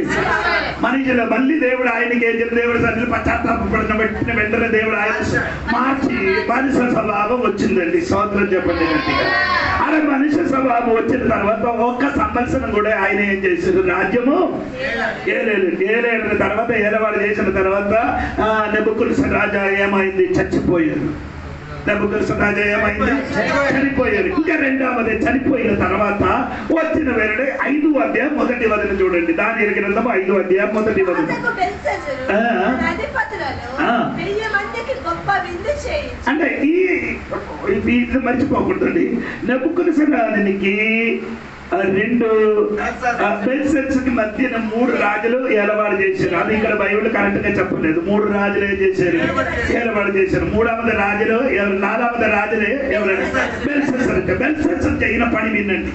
1000 మందికి గొప్ప విందు చేయి. అంటే ఆయన చేయడానికి ప్రారంభం 1000 మందికి గొప్ప విందు చేశారు. తర్వాత ఆ 1000 మందితో కలుసుకొని ద్రాక్షారసము త్రాగుచుండెను. బెల్షస్సరు ద్రాక్షారసము త్రాగుచుండగా తానును తన అధిపతులను తన రాణులను తన ఉపపత్నులను వాటిలో ద్రాక్షారసము పోసి త్రాగునట్లు తన తండ్రి యగు నెబుకద్నెజరు యెరూషలేములోని ఆలయములో నుండి తెచ్చిన వెండి బంగారు పాత్రలను తెమ్మని ఆజ్ఞయించారు. తాగడానికి ప్రారంభించారు. ఎప్పుడు? విందు. పత్ని ఉపపత్నికి అందరికి తీసుకొని 1000 మందికి తీసుకొని వారి పెద్ద విందు చేసినప్పుడు తాగడానికి పాత్ర లేదు. అది నాన్నగారు ఉంది కదా నెబుకద్నెజర్ రాజు. ఆయన యెరూషలేము దేవాలయం పాడి చేసినప్పుడు అక్కడ ఇంటి తెచ్చి వచ్చిన కొన్ని పాత్రలు కాదండి, వేలాది లక్ష వెలగలిన పాత్రలు తెచ్చి వచ్చారు. వచ్చి ఆ పాత్రను తెచ్చి రమ్మని చెప్పారు. ఏ పాత్రం? వెండి బంగారం. వేరే పాత్రం లేదు కాదండి. దేవాలయంలో వచ్చిన ఆ పరిశుద్ధ పాత్ర తెచ్చి దానిలోని ఏం చేశారు? దానిలోని మద్యం వేసి స్తోత్రం చెప్పండి. ఎందుకు స్తోత్రం చెప్పారండి? దేవుని వస్తువుని తీసుకొచ్చి సుఖం పొందడానికి కోరుతారు. ఎందుకు? ఆ పాత్ర దీని ముందుకు ఎక్కడే ఉండేది? ప్రత్యక్ష గుడారం లోపల ఉన్న దేవుడు మహిమ దాని మీదకి దిగినది, చూసినది, దాని మీదకి వచ్చినట్టు చూసిన ఆ పాత్ర ఇప్పుడు ఎక్కడికి వెళ్ళిపోయారు? లేదు, బబులోనిలోకి వెళ్ళిపోయారు. బబులోనికి అంటే ఎందుకని జరిగిందంటే బబులోనికి వెళ్ళడానికి ఉన్న కారణము ఆ వారు చేసిన తప్పు వలన ఎక్కడికి వెళ్ళింది? ఆ పాత్ర వేరెవరు కాదండి, మనమే. అది ఎలాగా చెప్పుతున్నారు అయ్యారంటే ఎలాగా చెప్పుతున్నారంటే దాని అపోస్తలుల కార్యం 9వ అధ్యాయం అని చదివినప్పుడు పౌలు గారికి దేవుడు మారు మనసు ఇచ్చినప్పుడు దేవుడు చెప్పారు, నేను ఏర్పరచిన పాత్రం అది. ఎవరండి? పౌలుని దేవుడు ఏర్పరిచిన పాత్రం. నీ ఒక్క విషయం నీ మర్చిపోకూడదు. దేవుడు నిన్ను ఏర్పరిచిన పాత్రము. ఈ పాత్రములు వేరే వస్తువు చేయకూడదు, నింపకూడదు. ఈ పాత్రములు వేరే ఏదైనా అశుద్ధమైన ఏది వేయకూడదట. ఈ పాత్రమట మన శరీరమైన పాత్రములు వేరే అపవిత్ర చేయకూడదు. చేస్తే దానికి శిక్ష ఉంది. బెల్షస్సర్కి దాని శిక్ష జరిగింది. ఏంటి శిక్ష జరిగిందంటే మీకు అర్థమవుతున్నారు. తల్లి దేవునికి స్తోత్రం కలిగిన కనుక ఏ శిక్ష జరిగింది తల్లి? 24 5వ అధ్యాయం 24.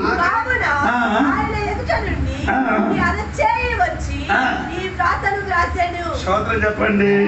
మరి అరచేయి వచ్చి ఏం చేశారు? ఏం చేశారండి? ఏంటి చదవం? ఏమనగా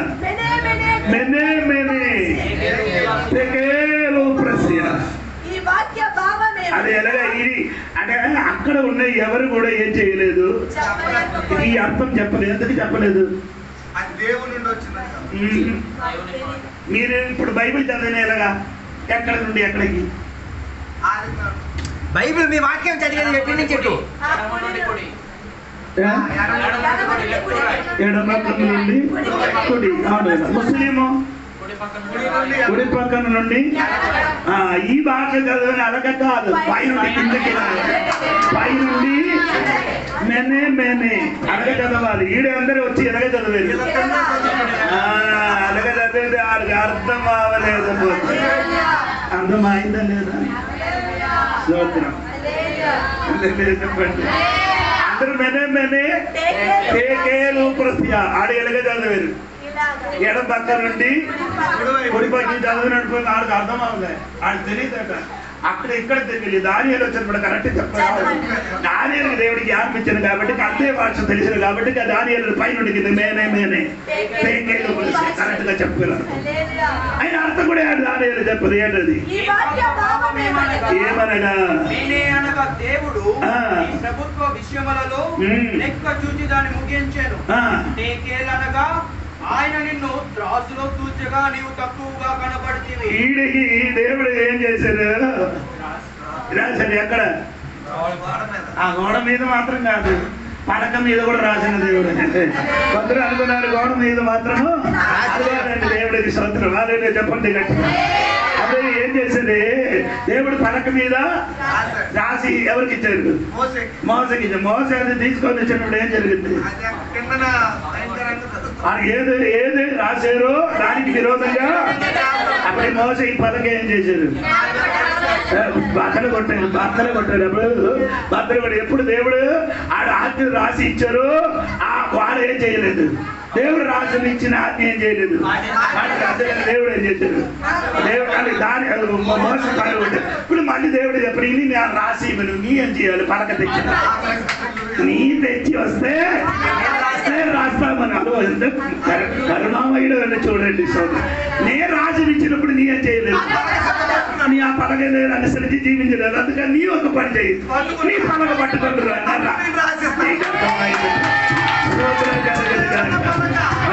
చెప్పండి. నీ తీసుకొని వచ్చినది దేవుడు రాసుకున్నారు.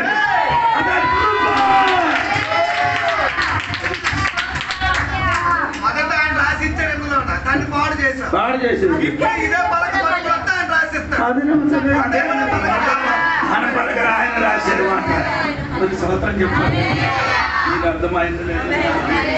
దేవునికి సోదరం కల్పించారు. హల్లెలూయా. పలకలు మాత్రం కాదు, గోడ మీద మాత్రం కాదు, ఎక్కడ కూడా అక్కడ కూడా మాత్రం శిలువ పైన కూడా ఉంది. శిలువ పైన ఎవరు రాశారు? యోధులకి రాజులని రాశారు. సోదరులు అదెవరు రాశారు? అది నీకు తెలియదు. ఇంతవరకు ప్రతి శుక్రవారం శిలువను మరణించిన రోజు వాక్యం చెప్తున్నారు. ఎవరు కూడా చెప్పలేదు. అది మీరాదోజు గారు రాశారు. మీరాదోజు గారి దగ్గరికి వచ్చి ఇశ్రాయేలు చెప్పలే, యూదుడు రాజుడు రాయకూడదని చెప్పారు. అప్పుడు మీరాదోజు అప్పుడు ఆడు మంచి పురుషుడిగా మారింది. రాసినది రాశారు. అది నేనేం చెయ్యను. 3 భాషలు రాశారు. దేవునికి స్తోత్రం. 3 భాషలు రాశారు. దేవునికి 3 భాషలు ఉన్నవాడికి చదవడానికి ఒక స్తోత్రం చెప్పండి. అదే చెప్పండి. స్తోత్రం కలిగిన అదే చెప్పండి. రాత్రి ఒక విషయం అది నేను విడిచిపెడుతున్నారు. దేవునికి స్తోత్రం. అప్పుడు మేనే తక్కారు. ఇప్పుడు అని రాశారు. ఇక్కడ అక్కడ నిలబడేది మీరు తర్వాత చెప్తానండి. స్తోత్రం.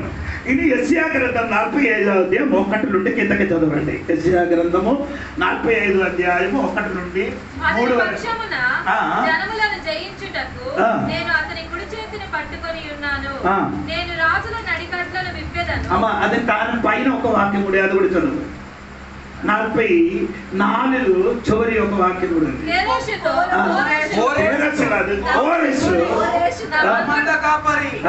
నా చిత్తమంతయు నెరవేర్చువాడా అని చెప్పువాడను.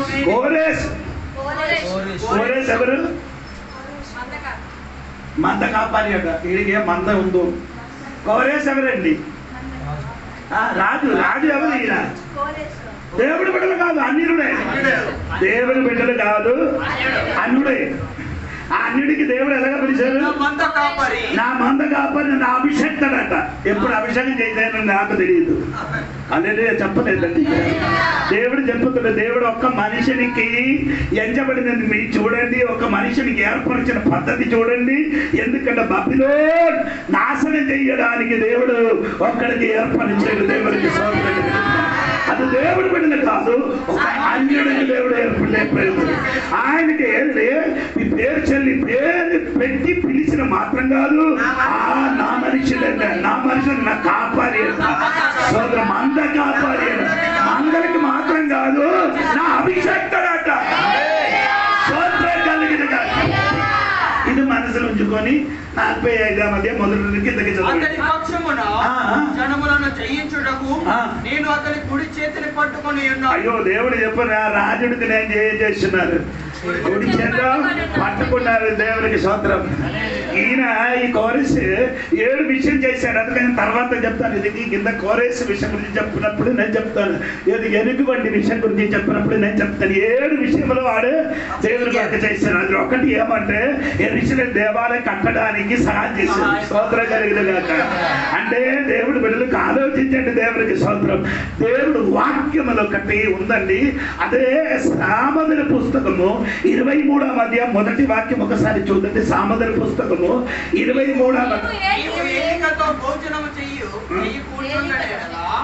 నీవెవరి సమక్షమున నావో బాగుగా యోచించుము. తర్వాత నీవు తిండిపోతేనా? అది కాదు, అది కాదు. అది 20 చూడండి. 20 చూడండి. 21 నీ పనిలో తన పనిలో నిపుణత గలవారిని చూచి యెహోవా చేతిలో రాజు హృదయము. అది కరెక్ట్. 21 చూడు. యెహోవా చేతిలో రాజు హృదయము నీటి కాలువల స్తోత్రం చెప్పాలి. యెహోవా చేతిలో నీటి కాలువలే. అది కాదండి, నీటి కాలువలే. యెహోవా చేతిలో రాజు హృదయం.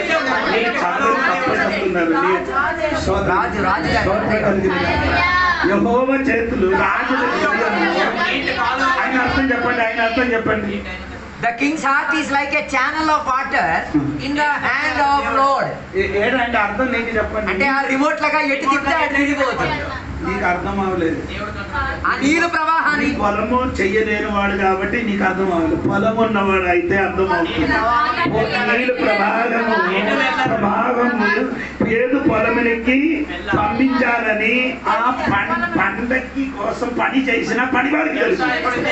ఆడేం చేసిన ఆడు నచ్చిన చోటకి అదే విధంగా దేవుడు చేస్తున్నారు. రాజుల హృదయము నీటి కాలవలే అది తిప్పుతున్నారట దేవుడికి. అలాగే అయితే కోరేసు హృదయం దేవుడే చేశారు. ఎవరి కోసం? ఇశ్రాయేలు ప్రజల కోసం. స్తోత్రం చెప్పండి. దేవుడి బిడ్డల కోసం అని చెప్పండి. ఎవరి కోసం తిప్పారు? దేవుడి బిడ్డల కోసం తిప్పినట్టుగా ఈ రాత్రిని కొన్ని మనుషుల హృదయం తిప్పడానికి దేవుడు తండ్రి కన్నీరు దేవుడు ఆ వ్యక్తి హృదయం తిప్పుతాడండి. అర్థమైందే లేదు. ప్రార్థన చేయనప్పుడు ఈ వాక్యం వాడుకో. ఏది హృదయము చేతులు నీటి కాలవలే ఉంది. మాకు అనుకూలంగా రాజుల హృదయము, పోలీసు హృదయము, ఆమె కలెక్టర్ హృదయము, ఏలవాడు అయిన వాడి హృదయము మన పట్టలు ఏం చేయాలి? అది ఇక్కడ నుండి నీ ప్రార్థన చేసిన ఏడులో వారి హృదయం నీకు అనుకూలంగా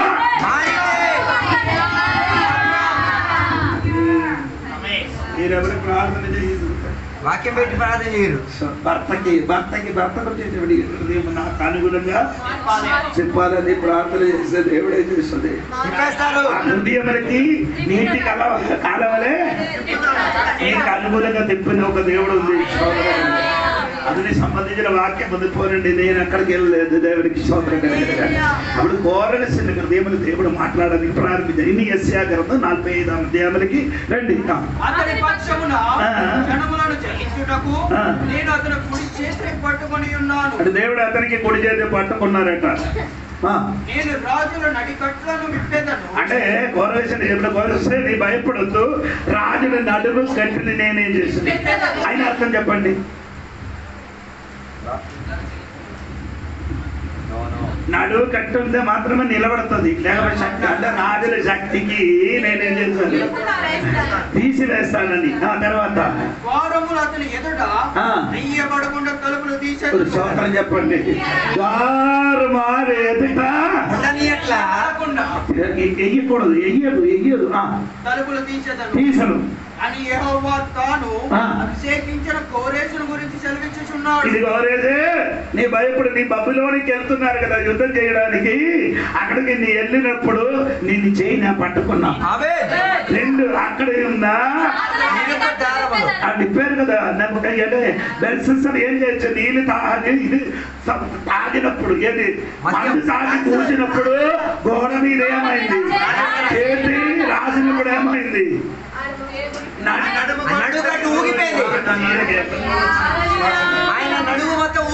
నడుము మొత్తం ఏమైంది, ఊగిపోయింది. కూరగొచ్చు వచ్చిన త్రోవకి సగం వచ్చినప్పుడు నీ మీదకి ఒక వాగ్దానం ఉంది. ఈ రోజు కానీ ఎల్లుండి కానీ అది దేవుడు నిలబెట్టిన దేవుడు, నీ చెయ్యి పట్టుకున్న దేవుడు, నీ చెయ్యి పట్టుకున్న మాత్రం కాదు, నీకెదురుగా నిలబడిన ఆ శక్తియే దేవుడు పూరి వేస్తాడు. ఆ శక్తి దేవుడు శక్తి మాత్రం కాదు, ఆడికి వెళ్ళిన ప్రోవెలను ద్వారమే చేయను. మోసి ఇంకా చూడండి, వినండి. నేను నీకు ముందుగా పోవచ్చు మెట్టగా ఉన్న స్థలములను సరళం చేశాను. మెట్టగా ఉన్న స్థలములు ఏం చేశాను, తర్వాత ఇత్తడి తలుపులను అదే స్తోత్రం చెప్పండి. ఎన్ని ద్వారం ఉంది అక్కడ, 120. పెద్ద ద్వారం ఎంత, 3. అదే ఇత్తడి ద్వారం. స్తోత్రం కలిగింది కనుక ఆ ఇత్తడి ద్వారం దేవుడు ఏం చేశాను, పగల కొట్టలేదరా. స్తోత్రం. ఈడంజీరు ఏం చేశాడు, వీరందరూ తాగిసిగా పచ్చగా ఉండినప్పుడు ఇది ద్వారము మూయడానికి మర్చిపోయింది. ఈ 3 ద్వారము మర్చిపోయింది. మూయడానికి ఇది మూస్తే లోపలికి రావడం కష్టం. ఏముంది, నీళ్ళుంది, నీళ్ళు కాలువలో ఏముంది, నీళ్ళుంది. నీళ్ళు ఏం చేశారంటే కోరగస్ తన తోడుగా ఉన్నవాడు ఏం చేశాడంటే ఈ నీళ్ళకి అక్కడ ఒక చిన్న డాముగా కట్టాడు. ఈ నీళ్ళు మొత్తం ఏమైంది, ఆగిపోయింది. ఇప్పుడు నీళ్ళు లేదు. దోడి సంవత్సరం అది లోపల ఏం లేదు, నీళ్ళు లేదు. కిందకి చదవండి, కిందకి చదవండి. ఇనుము గడిలో ఇరగొట్టారు. ఇశ్రాయేలు దేవుడైన యెహోవాను నేనే అని నీవు తెలుసుకొనున్నట్లు అంధకార స్థలములలో ఉంచబడిన నిధులను రాష్ట్ర స్థలములలో అందులో స్థలములో ఉంచబడిన చాలు స్తోత్రం. అప్పుడు బబులోనికి వెళ్ళడానికి 3 దారం ఏం చేయలేదు, మూయలేదు కాబట్టి కోరగసు సైన్యం ఏం చేసి లోపలికి వెళ్ళలేదు. లోపలికి వెళ్ళడం మాత్రం కాదు, అంధకారములున్నా నిధులు. ఈ నీళ్ళు లోపల ఏం పెట్టారు, నిధులన్నీ ఆడు దాచిపెట్టారు, ఎవరు తీసుకొని వెళ్ళకుండా. స్తోత్రం. గట్టిగా చెప్పాలి. నీళ్ళు లోపలి దాచిపెట్టిన అంధకార నీతిని మొత్తం ఎవరి అది మొత్తం తీసుకొని వెళ్ళిపోయారు. ఎవరు, కోరగస్ తీసుకొని వెళ్ళిపోయారు. కోరగస్ తీసుకొని వెళ్ళిపోయండి. ఆ రాత్రి ఇంకా మనం చదివిన వాక్యం మెనే 5:24 వాక్యం. ఆయన నిన్ను త్రాసులో తూచగా దేవుడు ఏం చేస్తుంది, త్రాసు వేసి తూకం వేస్తారు, తక్కువ కనబడకూడదు. నీ బరువు కాదు, మీ మనం నీ జీవితం దేవుడు నీ జీవితం ఏం చేస్తుంది? ఇక్కడ వంకర వంకర చేయడం క్రాస్ కాదు, అది కరెక్ట్ ఉందే నా ప్రాబ్లం. ఇప్పుడు ఏం చెప్పాడు? నిన్ను తక్కువగా కనబడిన ఎడలా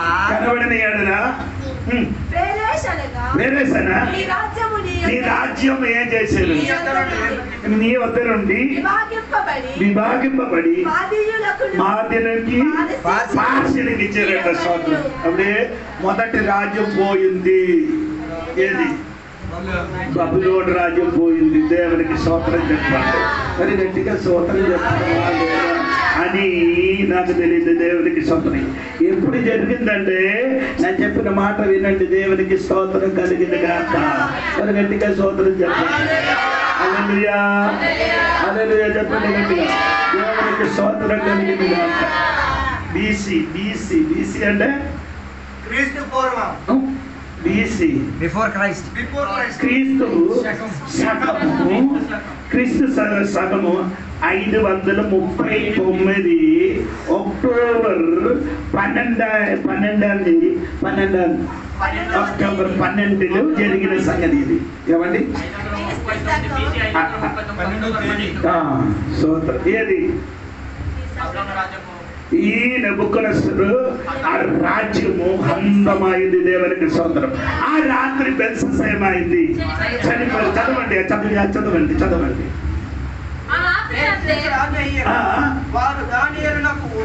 లేదు, ఆ రాత్రి అందా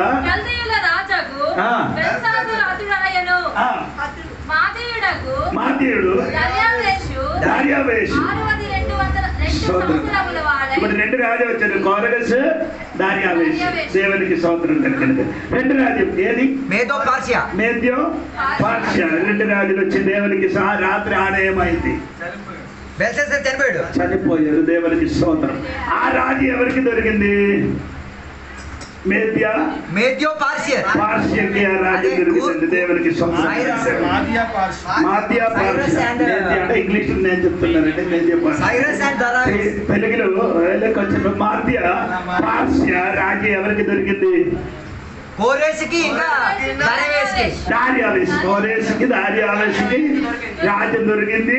ఆ రాజ్యములున్న మొత్తము నిధులు ఎక్కడికి వెళ్ళిపోయారు? రాజ్యములకి తీసుకొని వెళ్ళిపోయారు. దేవునికి స్తోత్రం. అనగా బబిలోన్ సామ్రాజ్యం అందమైంది. దేవునికి స్తోత్రం. లేదా చెప్పండి. తర్వాత వచ్చినది ఏది? సిల్వర్. అంటే ఫస్ట్ ఏదండి? బంగారం. రెండవది అది చూసినప్పుడు నీకు ఏదైనా అర్థం వచ్చిందా? పైనుంచి కొద్దిగా పవర్ తగ్గింది. పైన రాజ్యం కొంచెం మంచి రాజ్యం, డబ్బున్న ఆస్తి ఉన్న రాజ్యం. కిందకి వచ్చినప్పుడు దానికంటే కొంచెం తక్కువ ఉన్న రాజ్యం వచ్చింది. దేవునికి స్తోత్రం కలిగినగా. ఈ రాత్రి అంతవరకు 8:30 అవడానికి 2-3 నిమిషములు ఉంది. దేవునికి స్తోత్రం కలిగినగాక. హల్లెలూయా. స్తోత్రం కలిగినగాక. గట్టిగా స్తోత్రం. ఈ రాత్రి దేవుడు బిడ్డలకు అర్థమైందా లేదా నాకు తెలియదు. దేవునికి స్తోత్రం కలిగినగాక. మొదటి రాజ్యం ఏది? బబులోను రాజ్యం ఇప్పుడు ఏం లేదు. దేవునికి స్తోత్రం కలిగిన ఆ రాజ్యం పోయిందండి. దేవునికి స్తోత్రం. అది ఎక్కడ? బాగ్దాద్. దేవునికి స్తోత్రం కలిగింది. ఇప్పుడు మళ్ళీ అక్కడ స్టార్ట్ అవుతున్నారు బాబు. స్తోత్రం. అదే పాకిస్తాన్. దేవునికి స్తోత్రం. ఇరాక్ లో దేవునికి స్తోత్రం. యూఫ్రటీస్ నది ఉంది, దాని దగ్గరే ఉండేది. ఏది? దేవునికి స్తోత్రం. మళ్ళీ అది కట్టడానికి రెడీ అవుతున్నారు. దేవునికి స్తోత్రం కలిగినగా. నీకు అర్థమవుతలేదు. బ్రిటన్ ప్రెసిడెంట్ చెప్పారు. ఇంకా మనం అందరు విన్న ఒక్కొక్క రాజ్యానికి ఒక్కొక్క ప్రధానమంత్రి ఉంది కదా. అలాగే ఉంటే ఆవిడ ఒక్క రాజులు ఉంటే ఒక్కడే ఉంటే మా చాలా అని ఆడి చెప్పారు. స్తోత్రం. దేవునికి స్తోత్రం కలిగిన ఆయన చెప్పారండి, ఒక్కడు రావాలండి, అన్ని రాజ్యములకి ఏలవాడు చేయడానికి ఒక్కడు వస్తే చాలు. ఆయన ఒక్కడు వస్తుంది. దేవునికి స్తోత్రం కలిగిన ఈ 10 కొమ్మ నుండి ఇంకొక కొమ్మ వస్తుంది. ఇదే చూడరా, ఆడు ముఖం మామే, ఆడి ముఖం చూడాలి, ఆడి ముఖం చూడాలి, కొమ్ము ఆడు కొమ్మ అంటే అంత్యక్రీస్తు వస్తుంది, అంత్యక్రీస్తు వస్తుంది. దేవునికి స్తోత్రం కలిగిన కాక అనేదే చెప్పండి గట్టిగా, ఇంకా గట్టిగా చెప్పాలి. అంత్యక్రీస్తు వచ్చిన ముందుకే ఏం జరుగుతుంది 2-3 నిమిషాలు ఉంది. అందుకే నేను చెప్తున్నాను. అంత్యక్రీస్తు వచ్చిన తర్వాత ఏమవుతుంది? ముద్ర అవుతుంది. ఏ ముద్ర? 600. ఇప్పుడు అన్ని ఏమైనా చిప్ వచ్చింది, అన్ని చిప్. ఏటీఎం కార్డు చిప్, అవును కదా. ఆధార్ కార్డుని చిప్ అయిపోయింది. దేవునికి స్తోత్రం. సినిమా కూడా ఏమైంది? చిప్. అన్ని చిప్. ఇంకా చిప్ రావాలి, నీ శరీరంలో రావాలి. శరీరం వస్తే అన్ని నొప్పి అడా, ఎన్ని డబ్బు ఉంటే కట్టు తెలుసు.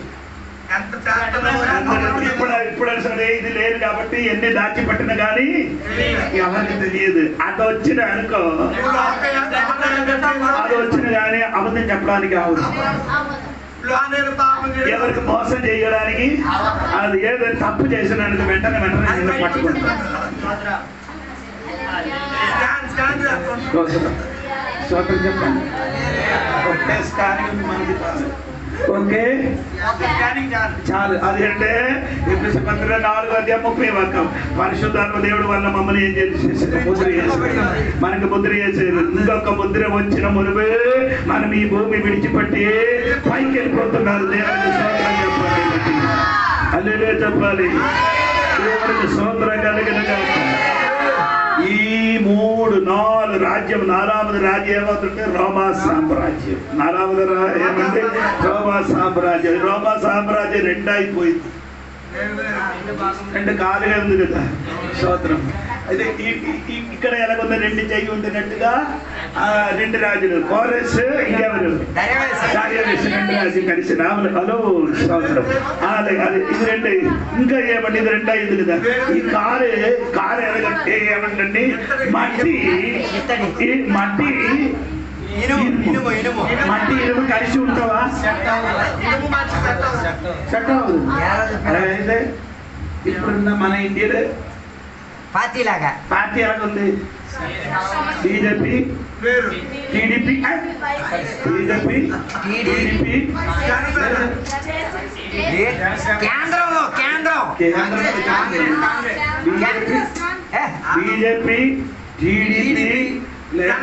లేదు, సమాజ్వాదీ పార్టీ. ఈయన ఏంటంటే ఆయన పేరు అఖిలేష్, బీహార్లో నితీష్ కుమార్. ఆయన పార్టీ. ఈడందరికీ ఇద్దరికై నమ్మవే నమ్మదు. సంయుక్త పార్టీ. ఎప్పుడు ఈడే లాగుతుంది తెలియదు. ఎందుకంటే దేవుడు చెప్పారు మట్టి ఇనుము ఎప్పుడు కూడా కలవదా. ఇది ఇక్కడ మాత్రం కాదు, అన్ని చోట్ల కలవకుండా ఈడున్నాను. ఒకటి మట్టి అయితే ఆ సమయంలో ఈడొస్తుంది. రాయి వస్తుంది. క్రీస్తు అయిన రాయి వచ్చి ఇది అందరికి కొట్టి తన రాజ్యం సాగి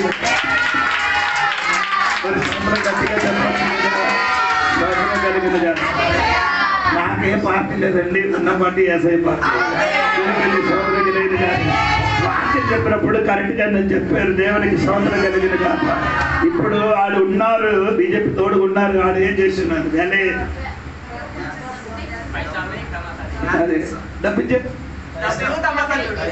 డబ్బు లేకపోతే తమాషా ఈడు ఎప్పుడు విడిచిపెట్టి వెళ్ళిపోతాను తెలియదండి. దేవుని లాలు చెప్పిందండి. మొన్న లాలు చెప్పింది ఆగస్టులో మళ్ళీ ఏమవుతుంది? ఎలక్షన్ అవుతున్నారని చెప్పుతున్నారండి. దేవునికి స్తోత్రం. ఎందుకు ఆడు మామూలు చెప్పదు, ఏదో చూసుకొని ఆడ చెప్పిందండి. దేవునికి స్తోత్రం కలిగిన కాక నాకు ఒక్క విషయం తెలుసు. ఇలా ఇది మొత్తం ఇలాగ జరిగినప్పుడు నా యేసయ్య గుమ్మం దగ్గర నిలబెడుతున్నాడు. గుమ్మం దగ్గర వచ్చి అడుగు పెట్టింది. స్తోత్రం కలిగిన కాక మనిషికి సంతించిన 6,000 సంవత్సరాలు సంవత్సరం 6000 సంవత్సరం 6000 తర్వాత ఇంక 7వ రోజు ఏమవ్వాలి? విశ్రాంతి. స్వాతంత్రం కలగాలి. 6వ రోజు తర్వాత ఏం కలగాలి? విశ్రాంతి. నీకు రెస్ట్. అదేంటి అర్థం అంటే 6వ రోజు దేవుడికి విశ్రమించినట్టుగా దేవుడి సంఘం యేసయ్య తోడుగా. స్వాతంత్రం కలగాలి. అర్థమైందో లేదో తెలియదండి. దేవునికి స్వాతంత్రం కలగాలి. ఫోటో ఉన్నవారు, మొబైల్ ఉన్నవారు అన్ని ఫోటో తీసుకొని ఇచ్చండి. దేవునికి స్వాతంత్రం. ఫాస్ట్ చూస్తే ఈ మధ్యన ఇది ఉంది రండి కదా, గ్రీక్ చెప్పలేదు కదా.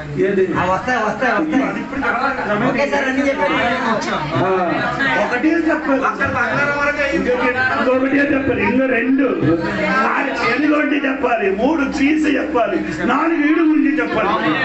అదే ప్రకటన గ్రంథము 11వ అధ్యాయంలో రాయబడిన ఈ మిస్టర్ 5 చెప్తారు. దేవునికి స్వాతంత్రం కలిగింది. ఇది చెప్పడానికి చార్ట్ తెచ్చుకొచ్చారు. వచ్చిన వారు కూడా చార్ట్ తీసుకొని వస్తుంది. ఇది మొత్తం చెప్పుకొని మాత్రమే అంటది. వీడికి తెలియదు కదా. ఈ అమ్మ ఎక్కడికి వచ్చినారు? సింహద పైన 7 తల 7 తల 7 కొండ 7 తల 7 కొండ 7 తల అంటే యేసయ్యకి ఎవరుంది? ఒక పిల్లి కుమార్తె ఉంది. యేసయ్యకి అంత్యక్రీస్తుడిగా ఎవరు ఉండాలి? అంత్యక్రీస్తుడిగా ఎవరు ఉండాలి? అదెవరు? ఈ అమ్మ ఏమమ్మా? ఆసి సంఘం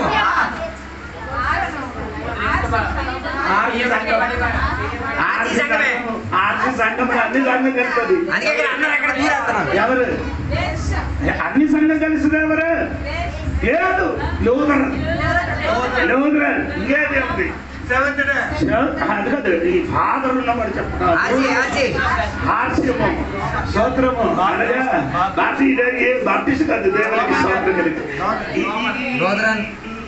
బట్టలు ధరించిన వాడు అందరూ ఆడుతోనికి వెళ్ళిపోతుంది. ఆడుతో వెళ్ళలేని వాడు మనమే. అంటే బాప్టిస్ట్, పెంటెకోస్టులో దేవునికి ప్రొటెస్టెంట్ మొత్తం ఇక్కడికి పోతుంది. వాక్యం మొత్తం అక్కడికి గెలిచిపోతుంది. మీకు అర్థమైందో లేదో తెలియదు. పోపు దగ్గరికి అందరు వెళ్ళి ఏం చేశారు? ముద్దు పెట్టుకుంటున్నారు. ఎవరు కూడా వెళ్ళారు. ఇప్పుడు మన ఇండియా ఉన్నప్పుడు కూడా వెళ్ళి ఇంకెవరు చెప్పారు? అడిగి ఇరాక్ వెళ్ళారు. ఆడు కూడా ముద్దు పెట్టారు. ఎవరు? ముస్లిం కూడా. మనం అందరం ఒకటే అట. ఆడు చెప్పారు మనం అందరూ. కాబట్టి మనం ఒకట. ఎక్యుమెనిజం అంటే మీకు అర్థమైందా? మనం అందరూ బాయి మనమందరూ అన్న అక్క చెల్లి తమ్ముడు అంట. దేవునికి సోదరు కదా. నేను ఎందుకు ఇదన్నీ జరుగుతుంది. అన్ని సంఘములు అక్కడికి వెళ్ళిపోతుంది. ఎక్కడికి? ఈడ అమ్మ దగ్గరికి వెళ్ళిపోతుంది. స్తోత్రం కలిగింది.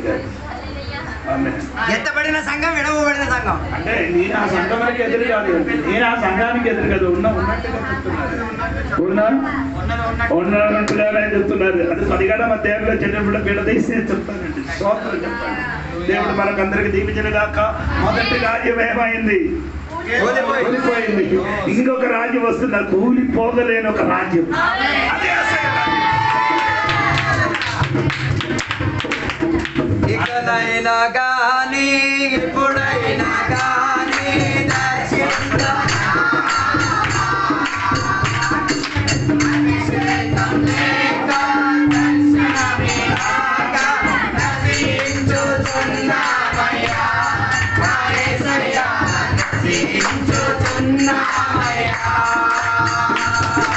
ఎప్పుడైనా గాని ఎప్పుడైనా దర్శించరా అభిషేకం లేక దర్శనమే రాక నశించుతున్నామయ్యా. కావలివాడు ఉదయం కోసం మేల్కు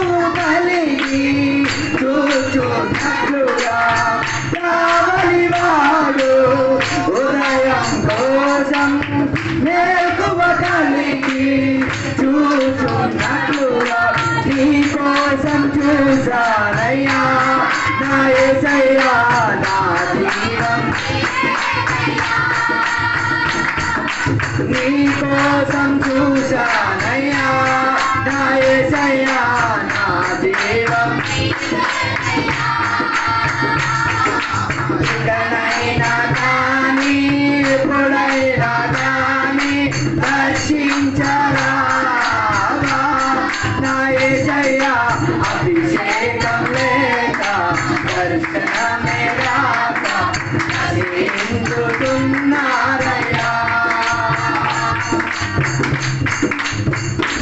అందరం రాత్రి వేళ దేవుని సన్నిధిలో సమర్పించుకున్నాం. ఈ రాత్రి వేళ చెప్పబడిన మాట ప్రకారంగా దేవుడు తోడు లేక మనం ఏమీ సాధించలేము, ఏమి నెరవేర్చి తీరలేము.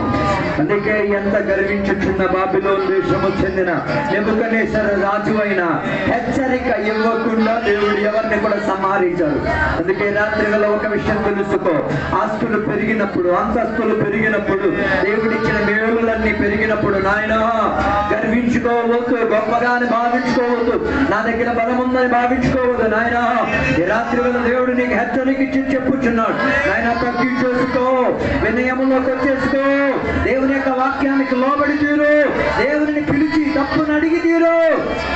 అలాగైతే నీవు విడవబడకుండా కాపాడబడి తీరగలిగి తీరుతావు. అందుకే రాత్రి వేళ దేవుని యొక్క సన్నిధిలో సమర్పించుకుందాం. మన మధ్యలో భాస్కర్ పాస్టర్ గారు ఉన్నారు, ప్రార్థన చేసి ఆశీర్వాదం చెప్పి ముగించేస్తారు. ప్రార్థన చేసుకుందాం.